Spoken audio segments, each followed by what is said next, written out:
आपल्याला हे आमसूलचं सार करायचं आहे, म्हणजे सोलाची कढी.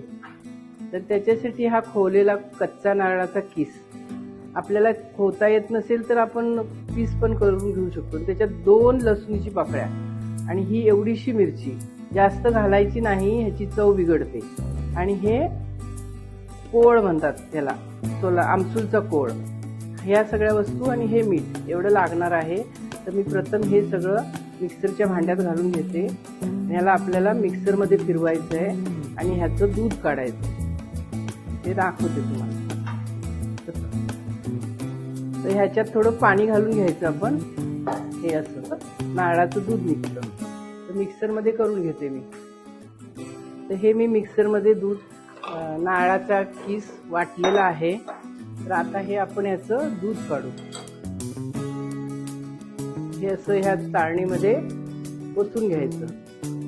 ह्या अशा पळीनं आपण ह्याला असं हलवू. परत ह्याच्यात आपण पाणी ओतून घेऊ. हे असं ह्याच्यात हे असं भांडं घेऊन ह्याचं असं पाणी ओतून घ्यायचं. म्हणजे ह्याच्यात जे दूध असेल ते सगळं निघून येतं आणि स्वतः शिल्लक राहतो. अजूनही थोडं घालता येतं.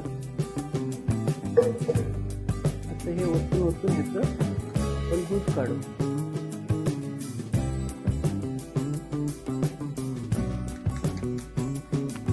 हा आपला नारळाचा चोथा निघालेला आहे. तर ह्याचा काही उपयोग होत नाही. आणि हे असं दूध तयार झालं, हे असं नारळाचं दूध. तर ह्याच्यामध्ये आपण थोडं मीठ घालू. हे चवीपुरतं मीठ घालायचं.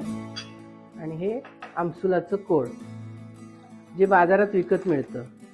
हे जरासं पातळ आहे म्हणून त्यामुळे जरा जास्त लागतं. हे बघा त्याचा कलर किती सुंदर आलेला आहे. हे तुम्ही जरूर करून प्या. तर हा अर्ध्या खोबऱ्याचं, अर्ध्या नारळाच्या खोबऱ्याचं बस हा इतका होतो. आपल्याला जर जास्त क्वांटिटी पाहिजे असेल तर आपण एक नारळ सुद्धा घेऊ शकतो. आपली ही सोलकढी तयार झालेली आहे. तर आपण हे असं कोणालाही प्यायचं झालं, उन्हातून आलं किंवा काही, किंवा नुसत्या भातावर पण ही कढी छान लागते. तर ह्याच्यात पिताना आपण 2 बर्फाचे खडे घालून प्यायला द्यायचं. मस्त वाटतं, अगदी शरीर थंड होतं.